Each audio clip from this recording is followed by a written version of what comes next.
Hey everyone, welcome to another episode of Brainbites. This video is brought to you by our favorite hosts at Brainstorm Brewery, as well as all of our Patreon donors at patreon.com/brainstormbrewery. If you enjoy this video, check us out on iTunes, brainstormbrewery.com, Facebook, Twitter, etc., or any other podcast app you happen to use.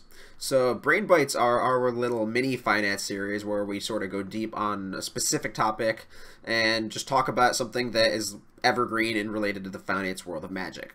Like shipping cards, like selling cards at Grand Prix, like how to use data from specific websites to understand how card prices might change in the future. And today we're going to spend a few minutes talking about finance at a Grand Prix. If you don't know, Grand Prix are sort of the biggest open tournament that you can attend for Magic. There's no entrance fee to get in, it's just sort of you can go there. If you want to play in the main event, that'll cost you $80, $300, whatever the price is nowadays when you're watching this video. But there's also a pretty good opportunity to buy and sell cards at Grand Prix. There's a lot of vendors there who will go to buy and sell cards, and if you bring enough cards, if you bring enough cash, you can definitely make your money work for you, and you can help subsidize the trip with your own collection. And so that's what we're going to talk about here today. As somebody who buys cards at a Grand Prix and somebody who works for the vendors, I have a good amount of experience in terms of buying and selling cards, knowing what I want to look for, and knowing how to make the best of the transaction on both sides of the table.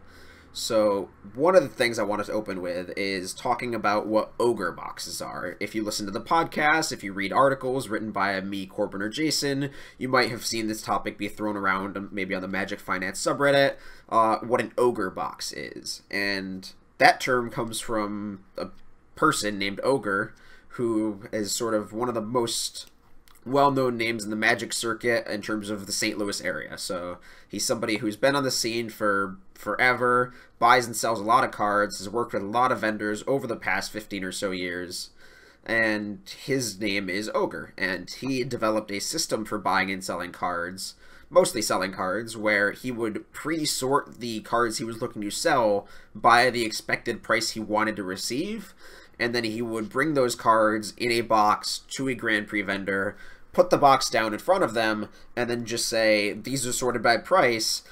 You can take what you want out at the number that I'm offering, and then if you don't want the card at that price, just leave it in the box. Or if our numbers are close, you can feel free to make an offer.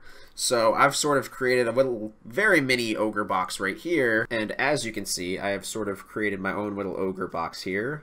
I picked a bunch of random common and uncommon and rare picks out of my pre-sorted P section, so Planar Chaos, Plane Chase.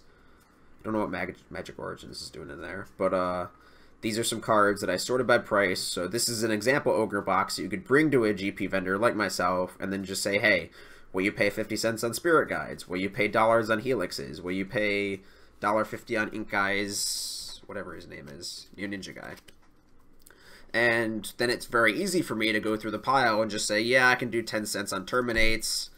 I can do 10 cents on Vitaspore Thallid. I can do 25 cents on Dawn Charms. Can't quite do 25 cents on Orbs Awarding, etc., etc. And it makes the process go by a lot faster. So if you're willing to put that small time investment in initially when you're building the ogre box at home before you go to the GP, you'll save a lot of time on site, so you don't have to spend half hour, an hour and a half sitting with multiple GP vendors, having every single one of them pick through your binder, and you'll have a lot more time for yourself to do whatever it is you're looking to do that weekend. To see the artist, play in the main event, play Commander, whatever it is you're looking to do. So you can maximize your time spent on site by pre-sorting your cards by price beforehand.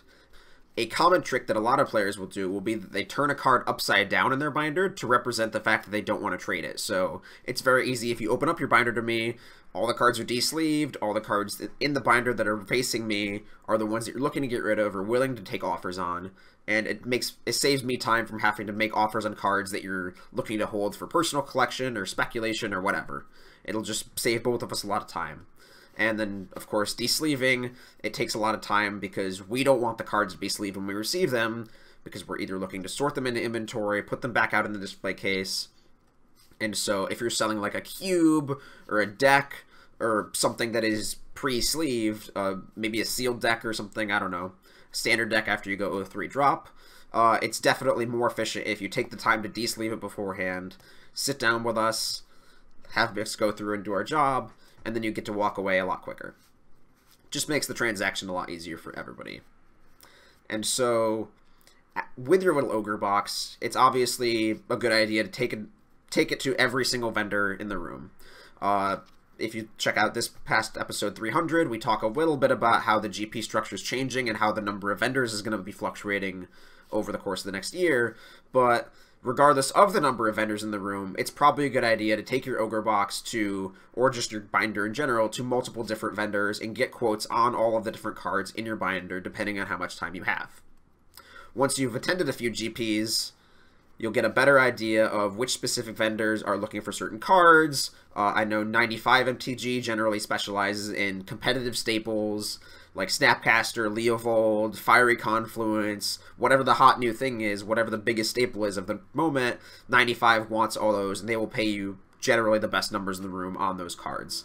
A store like Tales of Adventure is going to be looking for the more casual cards that sell better on Amazon, something like Elvish Promenade, something like Chasm Skulker, something like casual Planeswalkers like a Johnny Steadfast, stuff like that. And before we wrap up today, I'm just going to, I guess, go over a couple more things related to GP finance, and that is Friday is generally going to be your best day to sell cards. Friday is going to be the day when vendors have the most money in their pockets and are going to be competing with each other right out of the gate with their hot list, with their numbers that they want to offer on certain cards to get them into their inventory immediately. Any time you wait longer than that, the longer you wait, the more vendors' pockets get emptied of cash. And if you stop by on Saturday night, Sunday afternoon, something like that, the vendor who you were looking to sell to might not necessarily have enough cash to cover it, depending on what you're looking to get rid of. Sunday is going to be your best day to buy cards on the opposite end of the spectrum. If you're looking for something obscure or a foil card for your commander deck that generally doesn't sell well, like something like a foil Elvish Promenade or a foil Planeswalker or something along those lines where it's just a casual commander card that theoretically has value, Sunday night is going to be your best time to make offers on those kind of cards because they've been likely sitting in the vendor display case for a while. They might just be in there for a discounted price, and you might be able to pick it up because that vendor knows that you're going to be one of the fewer people who want that card. The last thing I want to cover in this little brain bite on GP finance is trade bonuses and hot lists. Most vendors at GPs nowadays will bring either a paper hot list of the cards that they really, really want to buy that weekend at very good prices, or they will set up sort of a TV display, electronic display that will show you in real time what their current prices are on certain cards. And as you come in, it's a good idea as you take a lap around the room to either take a picture of those electronic prices or to grab a paper copy of the hot list and then start comparing and contrasting numbers at specific stores based on the cards you have that you're looking to get rid of. So some stores will offer a trade bonus if you're looking to use if you're looking to use your cards and turn them into store credit and pick up staples for a legacy deck or a modern deck. If you're looking to turn commander into modern, standard into legacy, whatever. Certain stores will have that higher trade percentage bonus, and it's up to you to do that math and calculate, okay, cool stuff has a 30% bonus, but their prices are 20% higher versus this other store that doesn't do a trade bonus, but their prices are a lot better. So I wonder, that's math you can all do yourself to just figure out what the best option is for you depending on what you're looking to get out of your collection. If you're just looking for cash, maybe that other store that doesn't offer a trade bonus is going to have better numbers than cool stuff than if you were looking to trade into a legacy deck.